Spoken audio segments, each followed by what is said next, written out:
मुच्यते। पूर्णस्य पूर्णमादाय पूर्णमेवावशिष्यते। ॐ शान्ति शान्ति शान्तिः।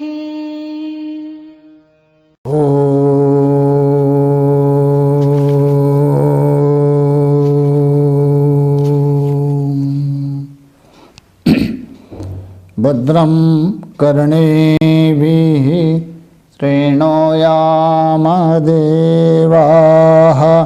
भद्रं पश्येमाक्षवीर्यजत्राः। स्थिरैरङ्गैस्तुष्टुवागं सस्तनूभिर्वेशेमदेवहितं यदायुः। स्वस्ति न इन्द्रो वृद्धत्रवाः। स्वस्ति नः पूषा विश्ववेदाः। स्वस्ति नस्तार्क्ष्यो अरिष्टनेमिः। स्वस्ति नो बृहस्पतिर्दधातु। ॐ शान्ति शान्ति शान्तिः।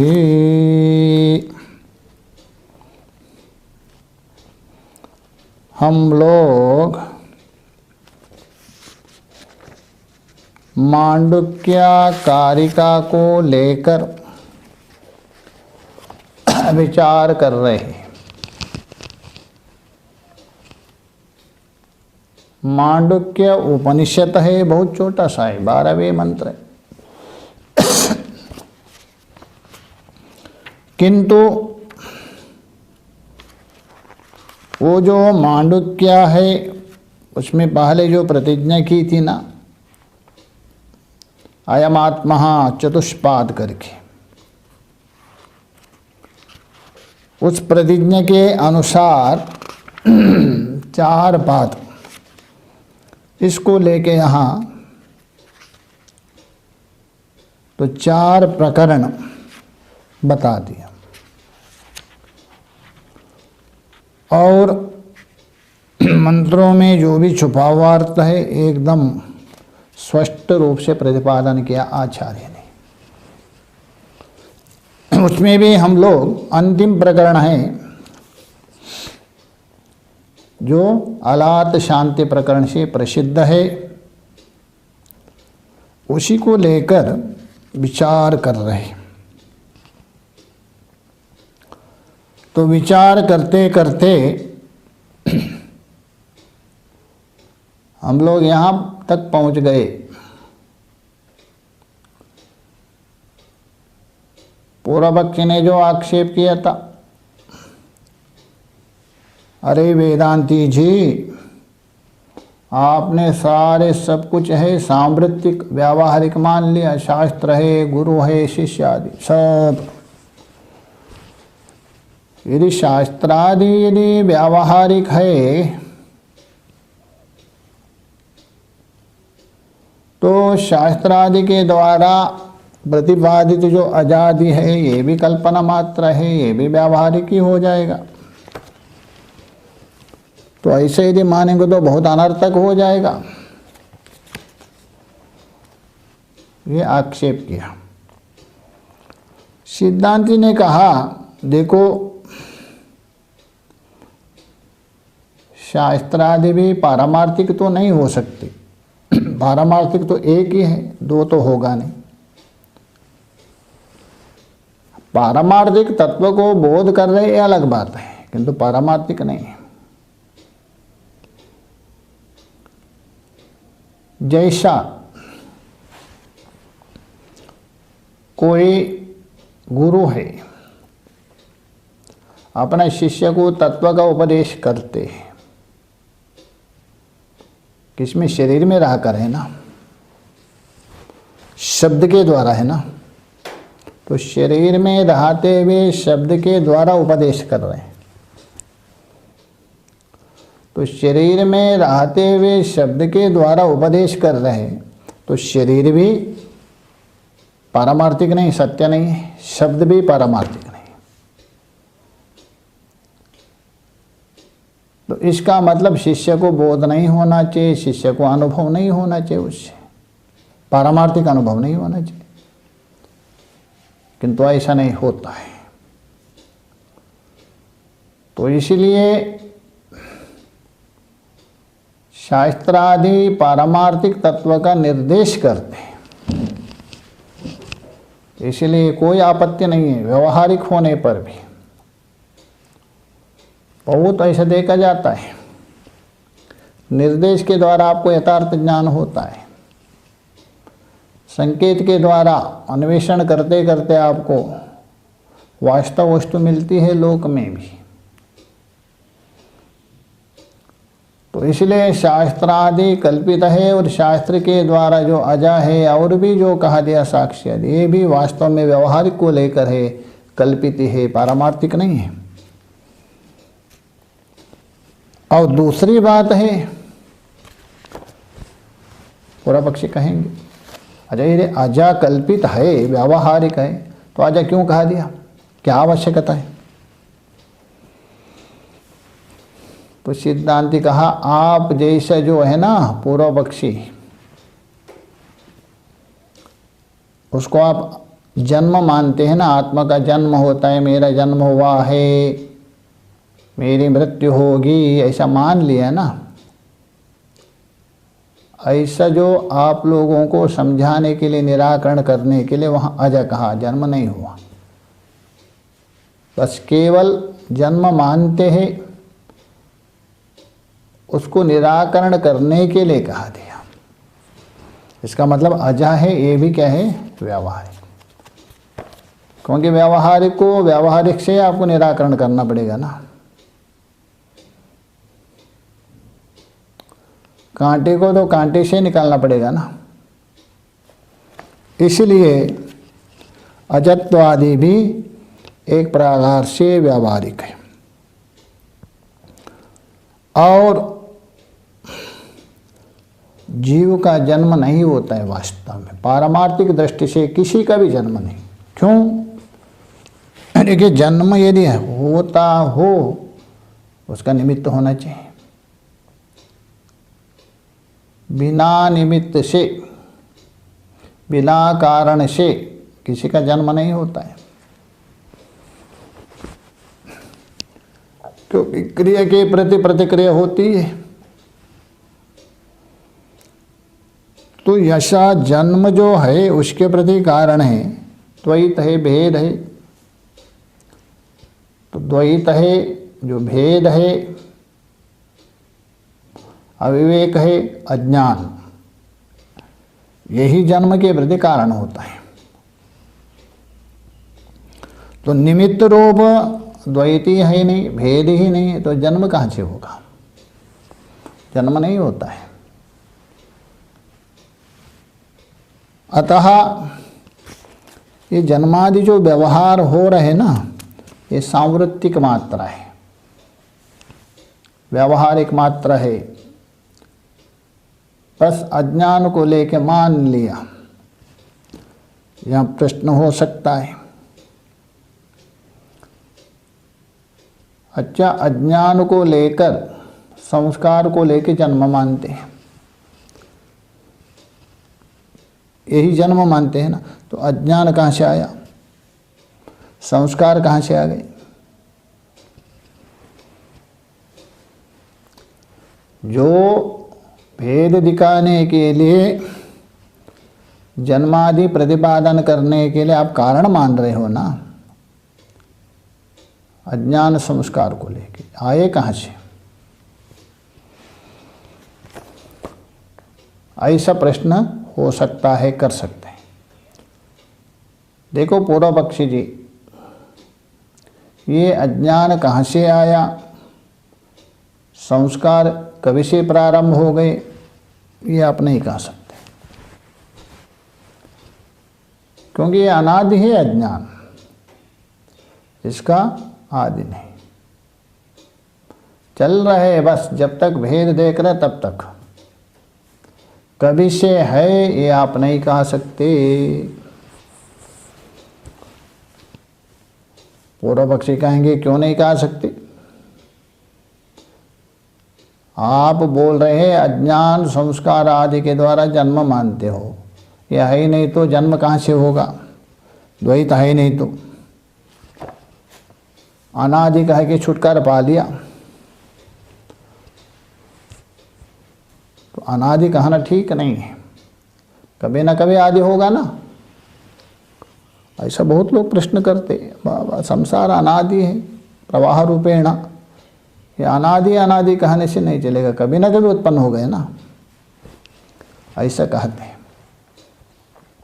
ऐसे ही यहाँ पूरा पक्षी आक्षेप कर सकता है। तो सिद्धांत उनसे पूछेंगे, ये बताओ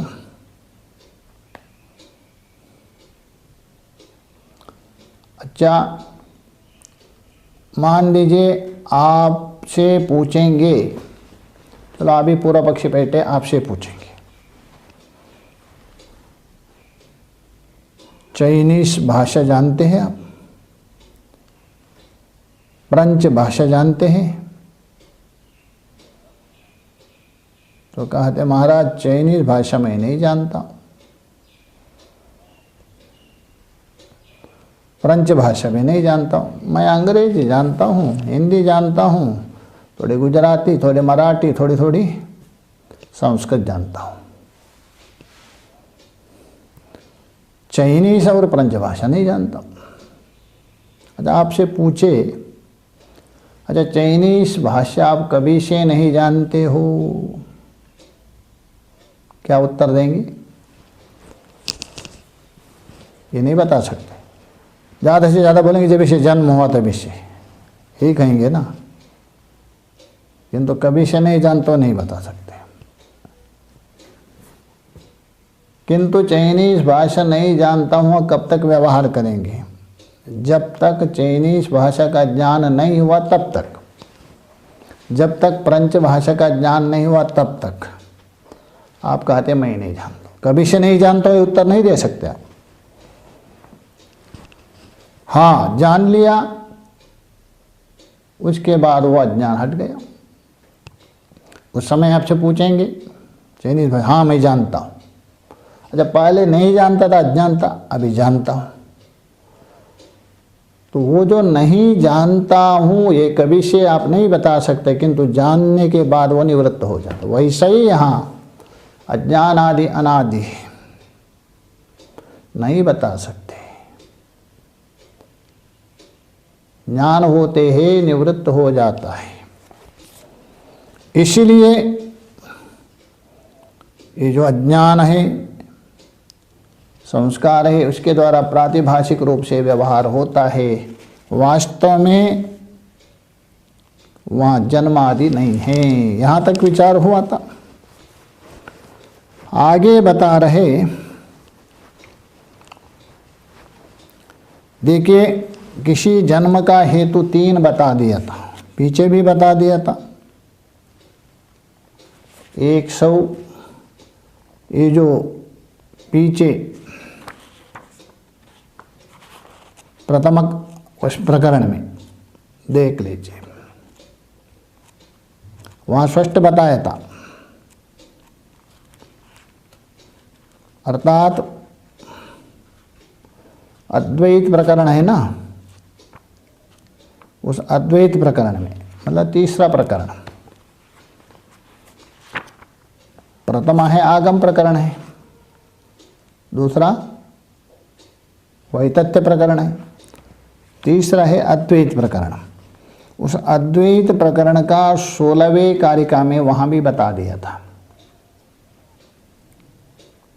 अद्वैत प्रकरण का 16वें कारिका में आत्रमात्रिविधा हीना मध्यमोत्कृष्ट दृष्टया, जो अधिकारी पुरुष है 3 प्रकार के हैं, 3 प्रकार के माने। कौन? हीन, मध्यम, उत्कृष्ट दृष्टि वाले, वह बताया था। वैसे ही यहाँ 3 प्रकार के हेतु भी बताएंगे, उत्तमा, मध्यमा, अधमा। वहाँ उत्तमा, मध्यमा, हीन बताया था आश्रम, वैसे ही यहाँ हेतु बता रहे हैं। ये जब तक हेतु है तब तक जन्म। यदि उत्तम हेतु है, आप देव योनि में जाएंगे। मध्यम हेतु है, मनुष्य योनि में जाएंगे। अधम हेतु है, तिर्यक पशु योनि में जाएंगे। और तीनों नहीं है, जो जन्म नहीं है, उसको बताने के लिए आगे के 76वें कारिका है, देखिए 76। यदा न लभते हेतु नुत्तमाधम मध्यमान तदा न जायते चित्तम हेत्वा भावे फलम कुतः। यदा, ये जो यदा तदा ये सब है ना, कालवाचक होता है। काले ध प्रत्यय होता है। काल का द्योतक वाचक हो तो यदा तदा कदा, ये काल का द्योतक। और यत्रा कुत्रा तत्रा ये देश का वाचक होता है। ये थोड़ा अंतर होता है। तत्र बोल तो वहाँ, देश परक हो गया। अत्र बोल तो यहाँ, कुत्र बोल तो कहाँ, देश का वाचक हो गया। यदा बोल तो यस्मिन् समय, जिस समय में।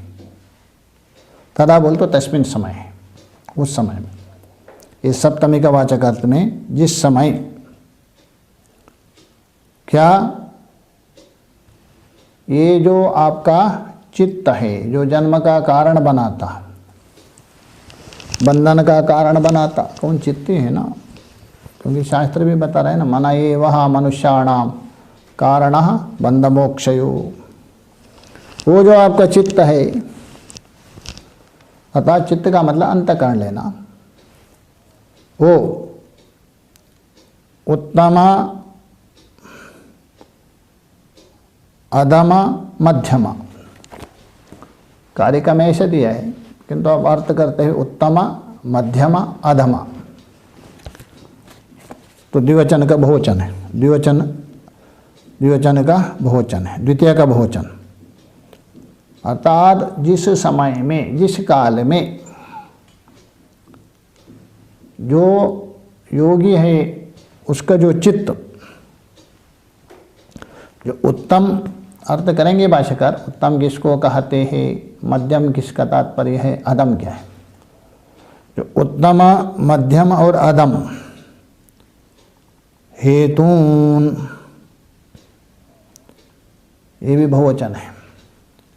हेतुओं को, क्योंकि तीन है ना, इसलिए बहुवचन है। एक में एक वचन होगा, दो में दो वचन हो गए, तीन से अधिक हो तो बहुवचन होता है। हेतून, हेतुओं को। ना लभते, ना लभते बोल तो ना प्राप्त होता है। तो अर्थात जिस समय में योगी का जो चित्त है, मन है, अंतःकरण है, न उत्तम न मध्यम न अधम, ये तीनों प्रकार के हेतुओं को प्राप्त नहीं करता, तीनों प्रकार के हेतुओं से रहित हो जाता है, तो तीनों प्रकार के हेतुओं का अभाव हो जाता है। तो उस समय में जो चित्त, तो उस समय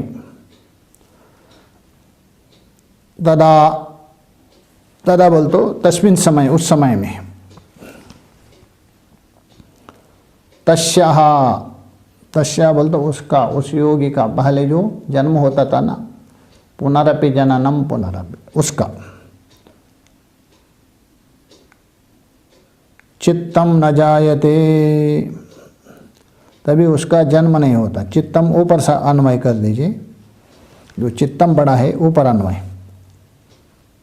यदहा चित्तम है तो नीचे दिया है, जायते चित्तम करके ना, उसको अन्वय करते हुए ऊपर लेके जाइए। यदा चित्तम, जिस समय में चित्त मतलब मन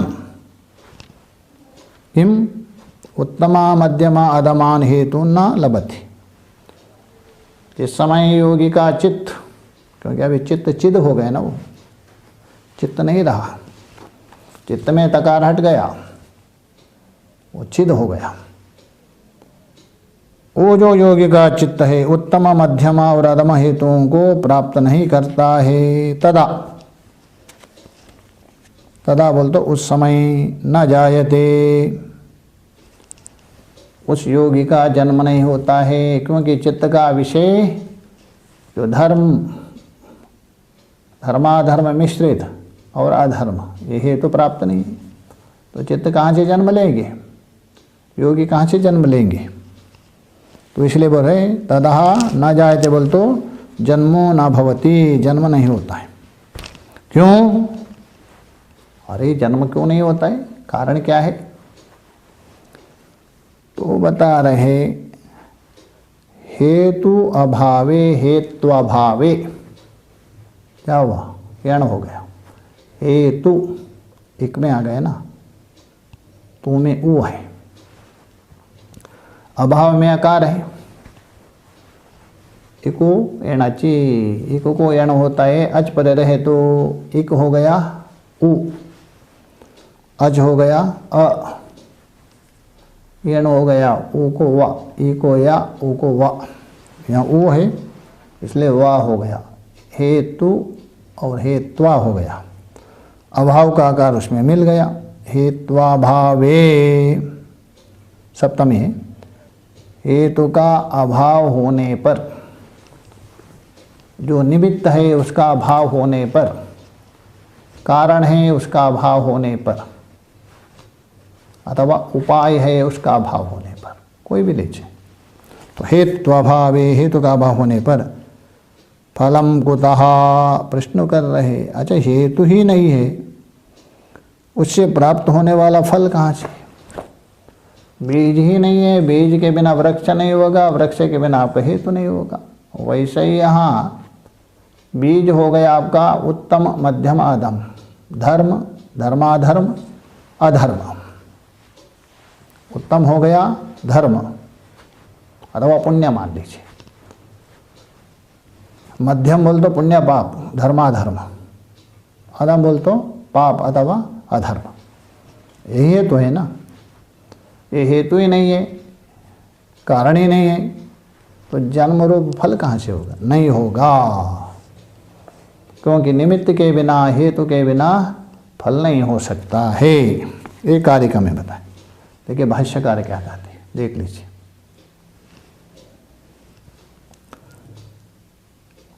जात्याश्रम विहिता, जाति आश्रम विहिता, तो यहाँ बता रहे हैं वर्णाश्रम में विहित, जो वर्णाश्रम में विष आश्रमा त्रिवेदा हीना मध्यमा उत्कृष्टः दृष्टया करके बताया था, तो इसलिए बोल रहे हैं जात्याश्रम विहिता, मतलब वर्णाश्रम में विहित, जात्य बोल तो धर्म, जो वर्णाश्रम में विधान किया है, ब्राह्मण आदि क्षत्रिय आदि जो भी, तो वर्णाश्रम में विहित जो धर्म है। और कैसा? आशीर्वर्जितैर, आशीर बोल तो आशी कहते कामना, कामना, तो आशीर्वर्जितैर मतलब तो कामना रहित, तो अर्थ हो गया कामना रहित जो अधिकारी, निष्काम जो पुरुष, निष्काम जो अधिकारी के द्वारा अनुष्ठीयमान धर्मा, जो अनुष्ठान किए जाए हुए जो धर्म,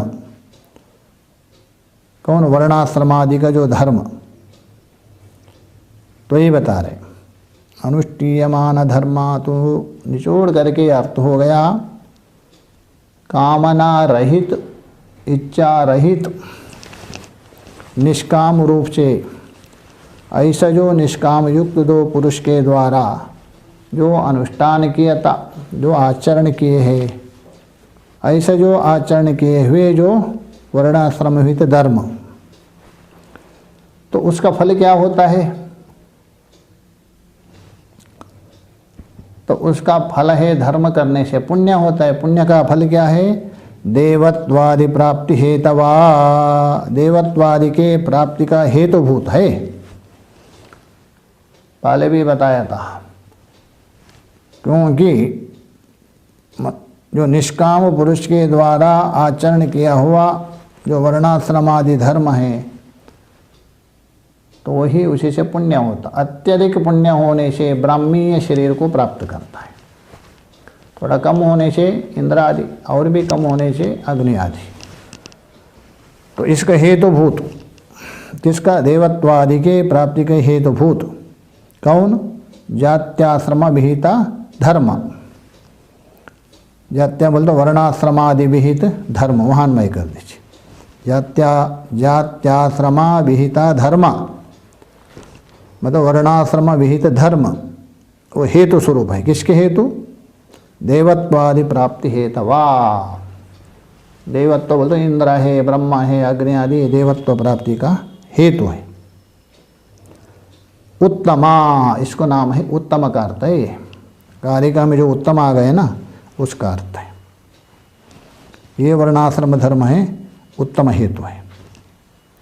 केवलश्च धर्म, जो केवल धर्म ही है वहाँ अधर्म नहीं के बराबर है, पुण्य अधिक है।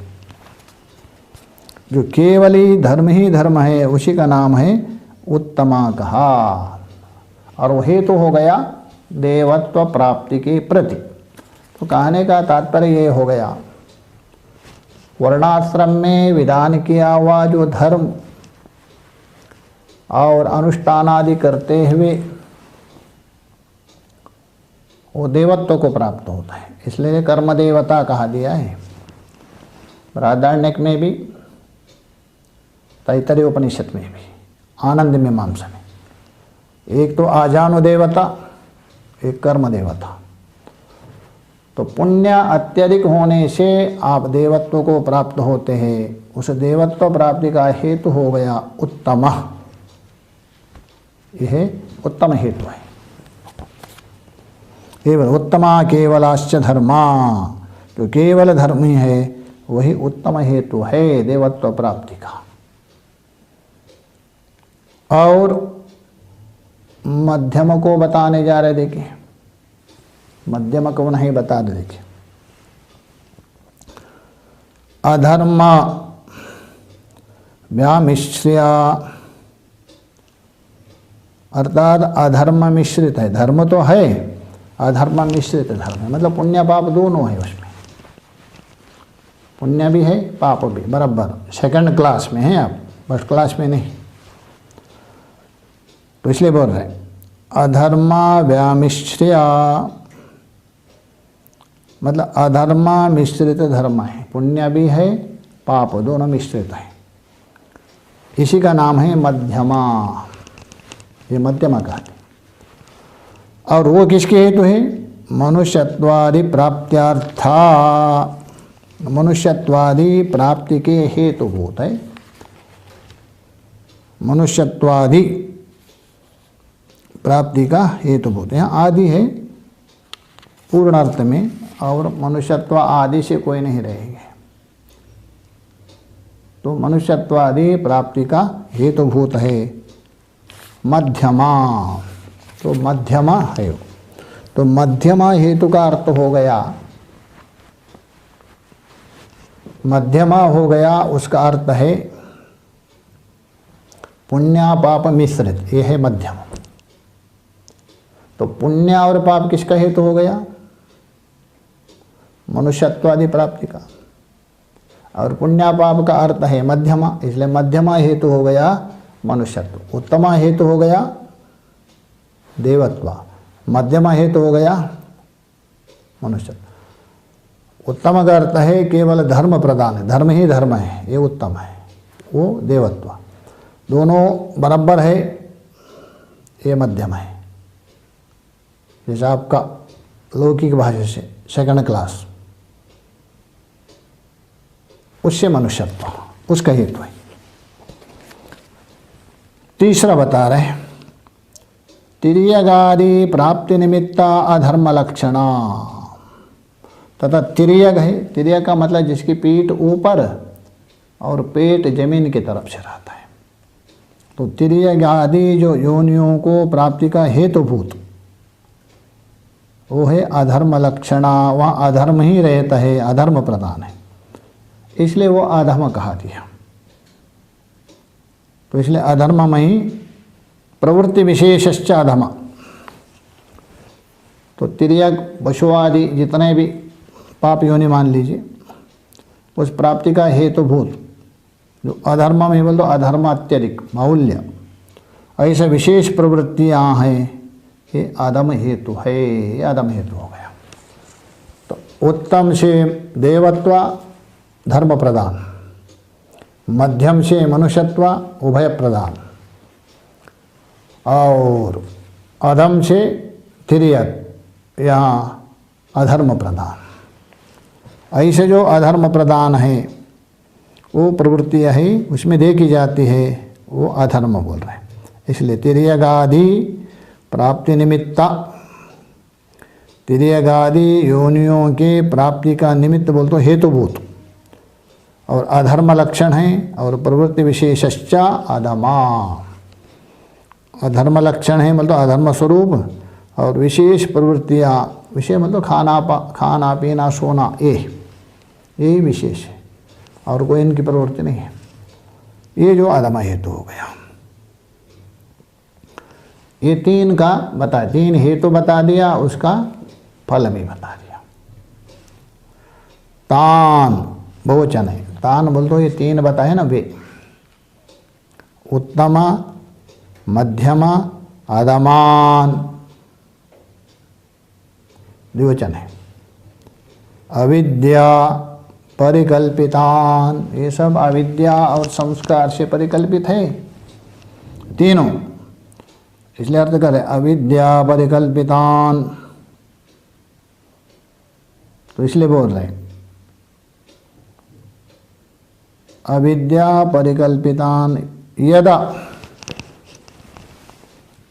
एकमेव, यदा बोल तो जिस समय में, अविद्या से कल्पित है, और जिस समय में यदा, एकमेवा अद्वितीय। यहाँ देखिए यदा है,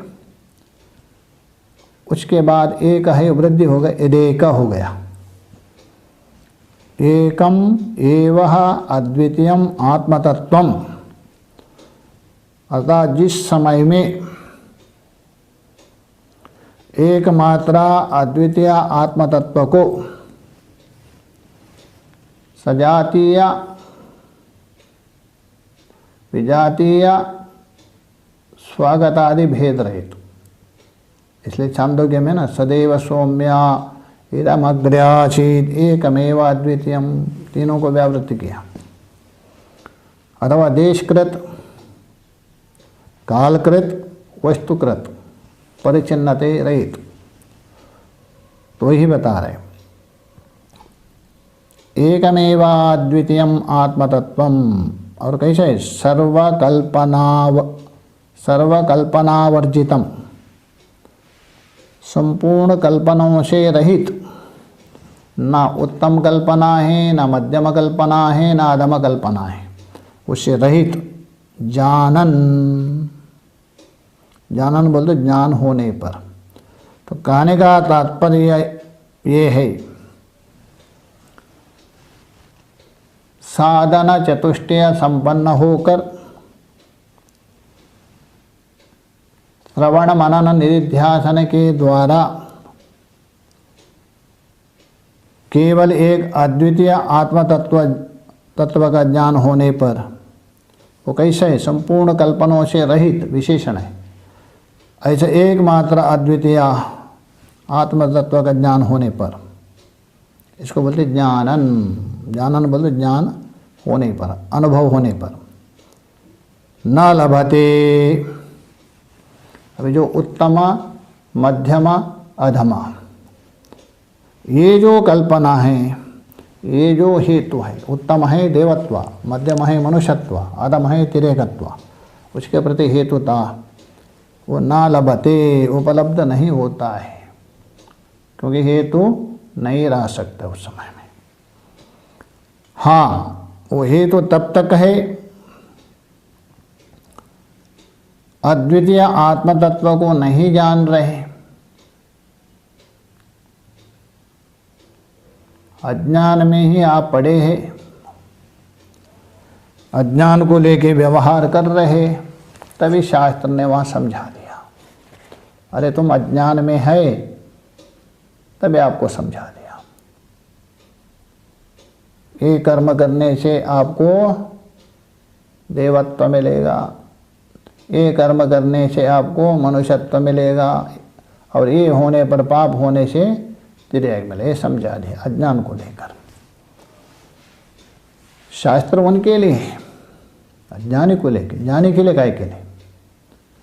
तो इसलिए उनको लेकर शास्त्र विधान किया। क्यों विधान किया? इसलिए उस कीचड़ से, अज्ञान से हटाने के लिए धीरे धीरे आगे बढ़े और उस आत्म तत्व को जाने, उसके लिए। इसलिए बोले जानन न लभते, न लभते बोल तो ना प्राप्यते किम हेतुत्रया, इन तीनों हेतु नहीं रहेंगे तो जन्म कहाँ से।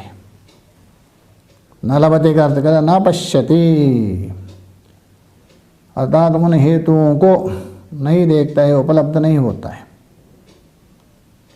कैसा? दृष्टांत के द्वारा समझा रहे। देखिए, यथा बाले दृश्यमानम गगनम मलम, दोनों लेना। मलम का बोल तो तला मलम, ब्रह्म सूत्र के अध्यास भाष्य में उठा दिया। यथा, यथा बोल तो जैसे, बाले, बाले का मतलब बालक अर्थ नहीं लेना यहाँ, अज्ञानी अविवेकी।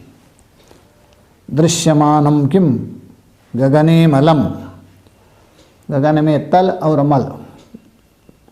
तल का मतलब गोलाकार कढ़ाई के जैसा ढका है पृथ्वी को, इसको कहते हैं तल। और नीला पीला हरा सफ़ेद, ये है मल। विवेकी न पश्यति, जो विवेकी है वो पुरुष आकाश में नहीं देखता है। क्या विवेक को नहीं दिखता है क्या? दिखता है, किंतु सत्यत्व रूपेण नहीं मानता, उसको पता है। जैसा अज्ञानी है, अविवेकी है, सत्य मानता है, वैसा नहीं मानता है। वैसे ही दूसरा दृष्टांत भी दे सकते हैं आप। जैसा स्फटिक है, रक्त संयोग के कारण पद्मराग मणि बुद्धि हो गई, और अविवेकी उसको मान रहे पद्मराग मणि है, देखो वहाँ पद्मराग मणि चमक रहे लाल लाल करके।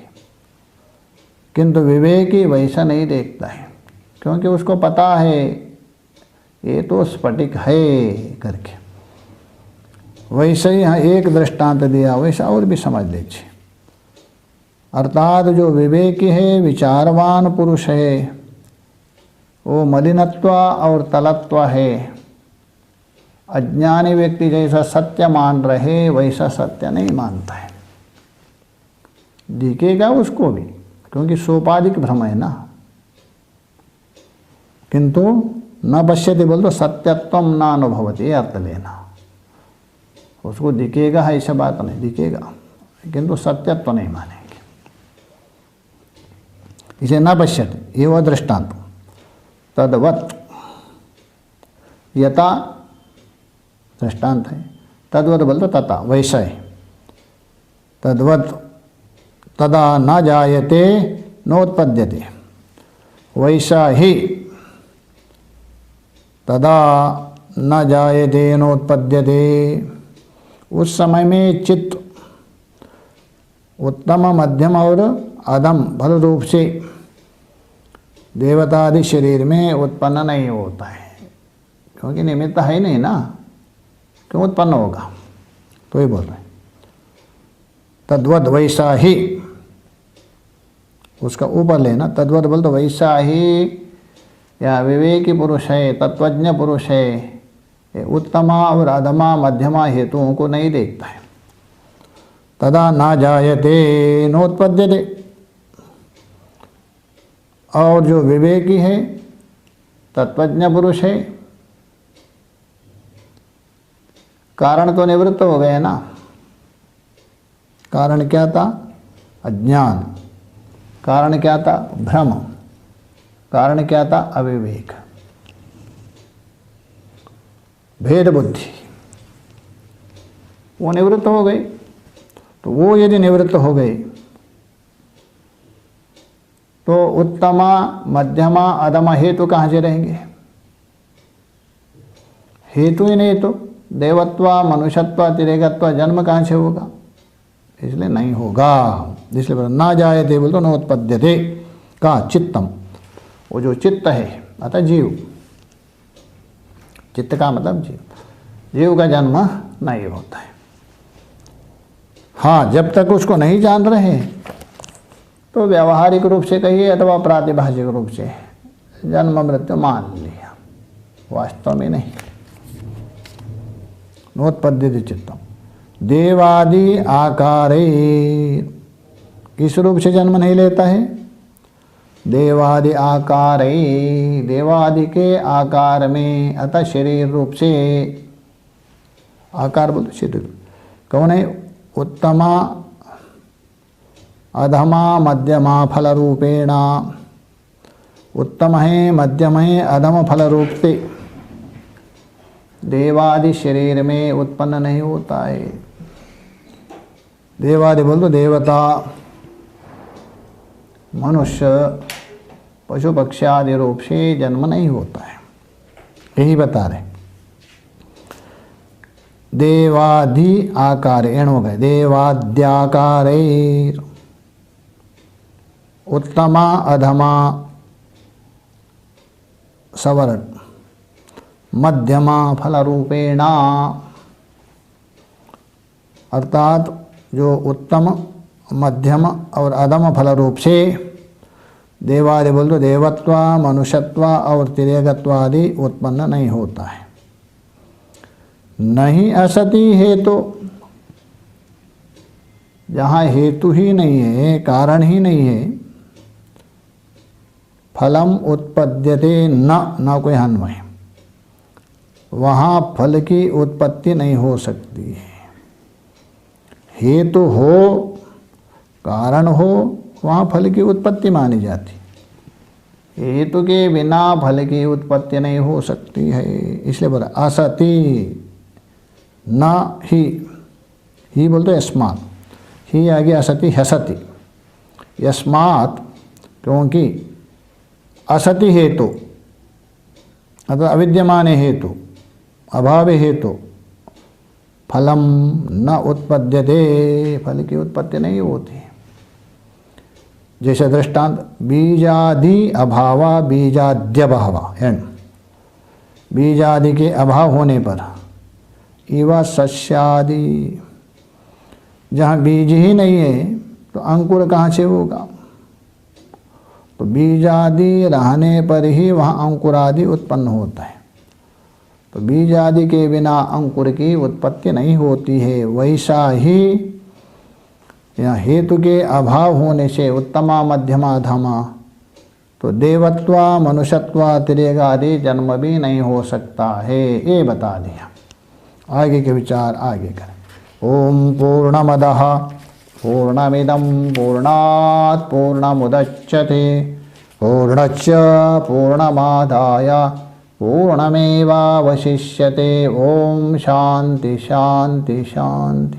शंकरं शंकराचार्यं केशवं वादरायणं सूत्रभाष्यकृतो वन्दे भगवन्तौ पुनः पुनः। ईश्वरो गुरुरात्मेति मूर्तिभेदाविभागिने व्योमवद्व्याप्तदेहाय दक्षिणामूर्तये नमः।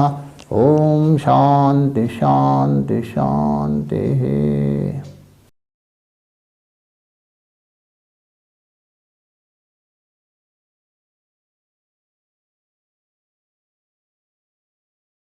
ॐ शान्तिः